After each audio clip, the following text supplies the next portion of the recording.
Hi YouTube. I've been listening to the radio again. It's a very dangerous profession. So it's an interview on Irish radio with a guy called Pat Kenny from his radio show. It goes out Monday to Friday, mid-morning, socio-political cultural program. Gets a huge listenership. Yes, about Mormons. Interviewed this guy called Ben O'Farrell, who apparently is Vice State President of the Mormon Church in Ireland. And what's unusual is that he's an Irishman and he grew up in the faith. Now, I wanted to interview Mormons many times. I made a video about it and they refused me every time. Very secretive people, actually. So, I was surprised to hear this guy on the radio, but, and I'm not saying that Mormons, can't get a shot on the radio and get 500 million people to listen to them, or 500,000 people, I should say. But it's just, the style of this interview is really annoying, because atheists have been on this program, to be fair. Let's balance things out. This guy, Pat Kenny, has had the president of Atheist Ireland on sometimes. It's not that. It's the style of the questionnaire and the interview, as you're going to hear. I'll give you a little taste, and I'm going to interrupt it along the way.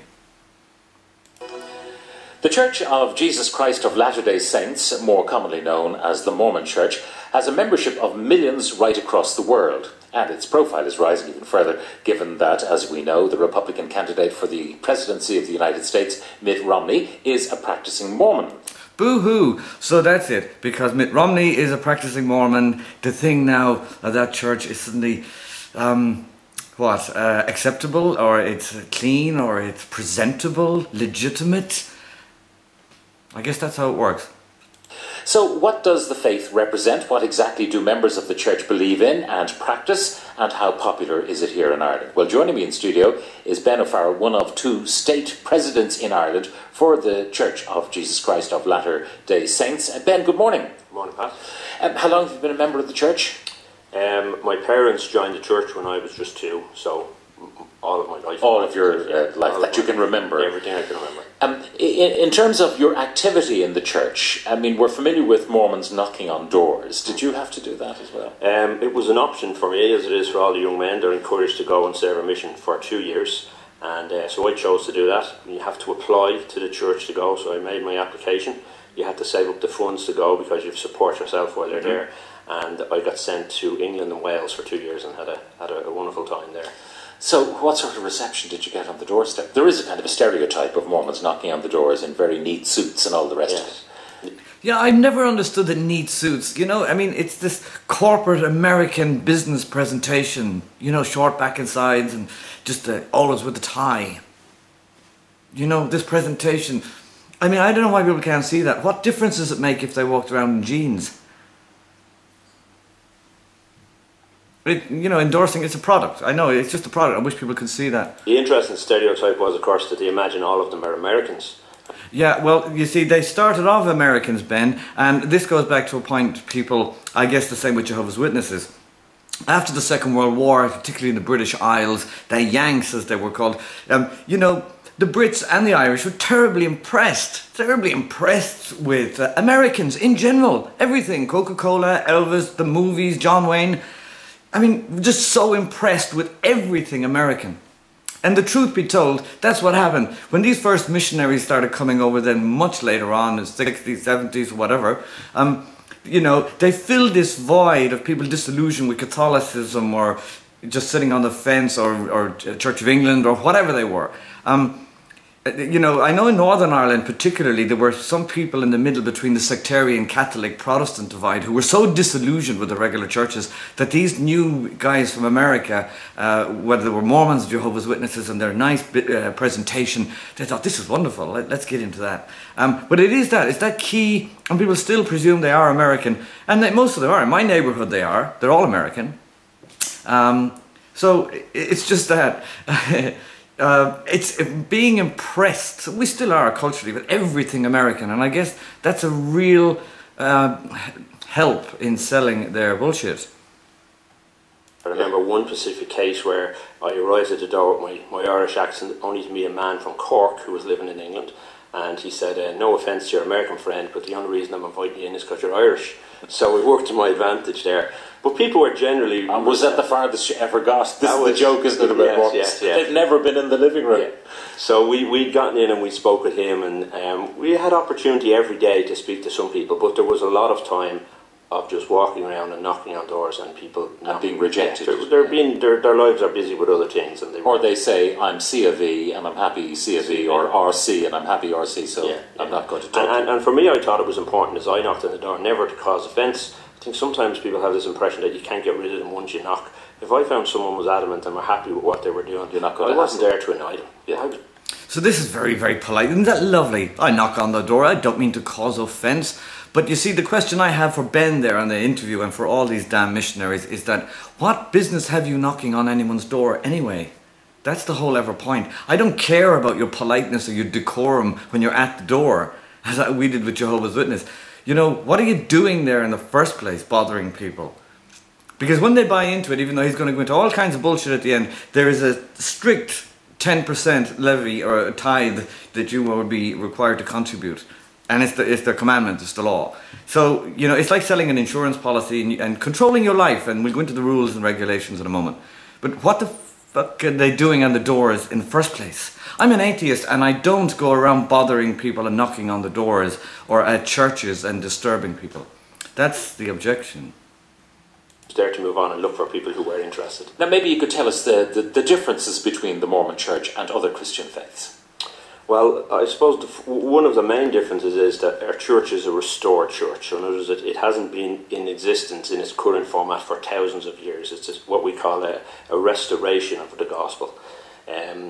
Whereas many churches will have their lineage all the way back through Catholicism and then breaking away from Catholicism.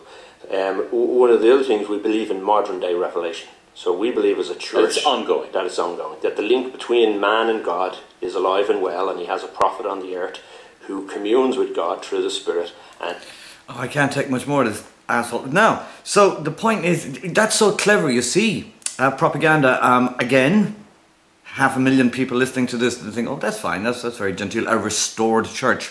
He doesn't go into any detail, nor does the broadcaster press him on what exactly the tenets of that restored church are. You know, where Jesus and all these, they go after the resurrection, goes to America, and the gold tablets and the revelations, and those they all get lost apparently, and the involvement with the Indians and the status of black people, and none of that. Just it's like it's just Pat Kenny's talking to this guy like he was talking to a local politician, an army officer, a policeman, a teacher, the pillars of society, a civil servant, given the inevitability that, you know, all of these things are necessary in life, you know, and they're part of a good democracy. And like the Mormon Church, why not? It's all legitimate and it's plausible. But you mentioned discrimination. What about women? Can they do the same thing? Well, women can't hold the priesthood, but... Yeah, of course, women can't hold the priesthood. Of course they can't. They're women. This goes, and the whole structure of it, all the little rules and regulations and the maintaining of the vocabulary, you know, deacon and priest and elder, and you know, it's all this structure.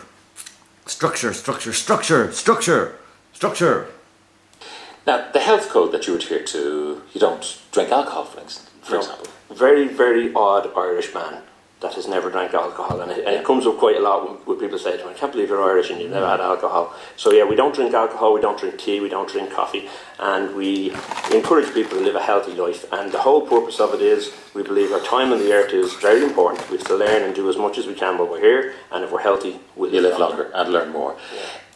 If you're healthy, you live longer and learn more. Tea! Tea, for Christ's sake. The Queen drinks tea. The Queen Mother drank tea, and people who lived to about 106 drank tea all their life. Wow, I never realised it was so dangerous. Sex before marriage.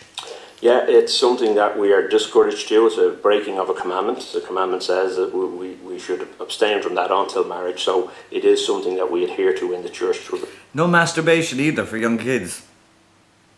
Greater or less extent, all of the people are encouraged, without exception, to keep the law of chastity until married. Until married, and then encouraged to have as many children as teenagers. That's what tends to happen. Yes.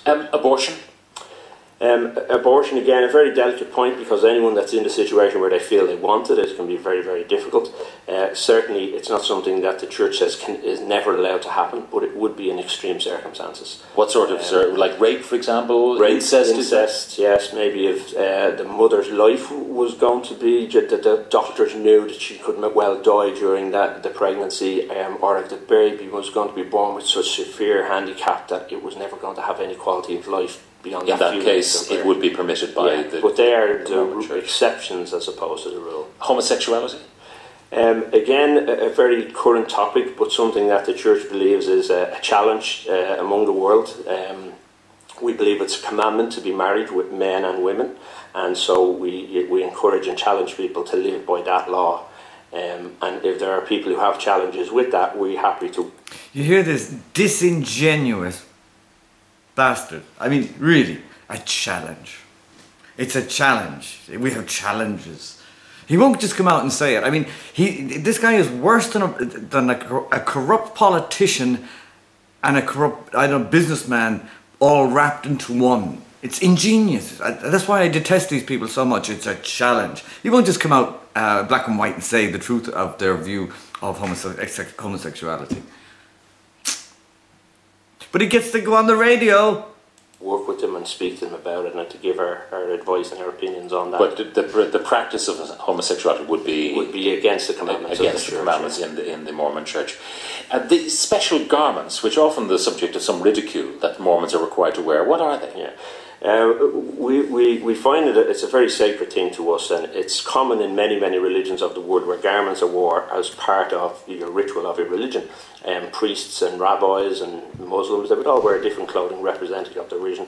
So there are a certain portion of the people who live the commandments of the church, who go to our church temples, which is another church building we have, where we go and make sacred promises with our Heavenly Father to keep His commandments and to do the will of God. And while there, we take upon ourselves these garments that we then will remind us of the covenants that we've made. And you wear them? If there was a God, everyone, right? I mean, if there was a God, and this applies, he said, other religions. I mean, but I'll put my hand out to the religious and the Mormons and any other superstitious types. If there was a God, seriously now, the great sort of universal creator, sort of deist God, do you think that he'd really give a damn about magic clothes or underwear? He goes on to say they're not magic, but do you think God cares whether it's for Catholics and their colour code per rank, or the stupid outfits that Orthodox Jews wear and the Arabs they wear? They think, well, that's kind of like the Arabs dressed in that because it was from the desert. It had some kind of practical purpose, I think. Do you think that your God would give a damn? Why can't people see it that way? All the time. Yeah, but the difficulty where we don't talk about it so much is the minute we start to talk about it, most people unfortunately ridicule it. But there's nothing exotic about the construction of the garments. No, and no, they've no magical powers, as some people would like to think on the radio. Just like regular magic, no magic. Effectively. To remind you. But then why wear them? How is the church funded? In the church we live by a commandment from the New and Old Testament called the law of the tithe. And the law of the tithe is that we would contribute 10% of our income annually to the church. If you can afford it, there is that caveat, isn't there? If someone... not really. Not really? A tenth? Really. A tenth, yes. Now, did you hear that? He said no caveat, which means like no. If you can't afford it, what about 9%, 5% of it? No, 10%. Structure. It's a big amount of money. It's hard to earn the 100% without having to give 10% away. Because it's after tax, I presume, is it? Yes. But for most people, they'll choose to do that. There are people who choose to pay before tax. They pay even more money. But the idea is that of what we give into the church is used to provide all the facilities that we have in the church. All of our church buildings, all of the maintenance of our buildings, all the church materials. There's no costs for any of the church materials. Participating in the church and attending any activities are all paid for. And clearly you have very wealthy members in certain parts of the world. So. In certain parts of the world. But the advantage of it, in the early days of the church, before we began to live this law, the church was in debt. And there was a chance that the church was going to lose some of its property. So this came about as a commandment from the Lord in order to get ourselves out of debt, to live by this law. And now the church has no debt worldwide. By the way, do you welcome Mitt Romney as a very high-profile Mormon running for the presidency of the United States, and what he does for your religion? Well, we wouldn't be sitting here today only for his his situation and the things that he's trying to achieve. But the church doesn't encourage us as members to vote either way or the other. The church has never ever came out and said you non-political. Vote. Completely non-political. There's one controversial issue as well about baptising dead people. Now, we don't mean that in a macabre way, but people who've passed on. Yeah, there's a scripture. There's a scripture in the New Testament that says, "Else what shall you do if you baptize for the dead, if the dead rise not at all?" So the purpose of baptism for the dead is there will be many people on the earth who've lived who've never heard of religion or never heard of Christianity and who will have died without an opportunity to be baptized. And we facilitate them by performing this baptism on their behalf, which is then optional for them in the next life, whether they choose to accept it. So as they reach the gates of heaven, someone may say, someone has done this on your behalf, do you choose to accept it? And they can say, no, I don't believe in that. And they can go where they choose, or they can say, yes, I'm very grateful for that. Very risky strategy. Possibly, but it's a kind of a no-lose situation, because if it's not true, it makes no difference. And if it is true, it makes all the difference. Well, it's fascinating, yeah. If it's not true, and yeah, it makes all the difference. What the implicit threat in that? So, and it's the same for all of us atheists, I guess. I'll arrive at the gates and they'll say, "You're that fucker from YouTube, Sky's the Limit," and you know. But anyway, I said to God, "But will God listen to watch my videos?" I mean, I try to be reasonable about this. You know, I really try to be reasonable. It's like even in terms of that interview, right? This guy, Pat Kenny, Irish people will know him, but nobody else will. The point is, it's like, you have no idea of his talent of interrogation when it comes to politics and extreme cases in the past and all kinds of stuff, right? He's very good at his job. He's a very intelligent guy. I just couldn't believe the blasé interview that I heard on that in the radio. It's just like this free pass. All he did was dance around things. He did ask about the magic underwear, but just a questionnaire. But he didn't. That's it. And I'll tell you why. I can guarantee you that Mr. Ben O'Farrell, I think he's called, yeah. The only reason he went on that radio show is because it was on a conditional basis. Really, I'll answer the following. I guarantee you that. Otherwise, we were not going there. I mentioned earlier, for example, how African Americans were demonized and relegated to a certain status by the Mormons until the Civil Rights Acts in the United States in the 50s or 60s, I'm not quite sure. You know, he could have asked the question, you know, that was an interesting transition. Why did you hold that perspective before, and why the change of heart? Didn't go there, does it, you know, or just even the plausibility of their central tenets. He said, Christian, as I said before, you know, Brigham Smith or Joseph Smith and Brigham Young and the gold tablets and things. I mean, it's just, he treats him with such respectful deference. You know, like he was talking to, I don't know, a respected member of society, an army officer, a police commissioner, a university lecturer, I don't know, a scientist who just got the Nobel Peace Prize or won an Olympic medal. It's a necessary evil. We have to have religions, you know, and they get to go on the radio and sell their spiel unchallenged. So what can I do? On my little Mickey Mouse channel on YouTube, I try to fight back. Well, it's something. Anyway, thanks for watching and listening, everyone. I hope you found that interesting. Tell me what you think. Bye for now. Bye-bye.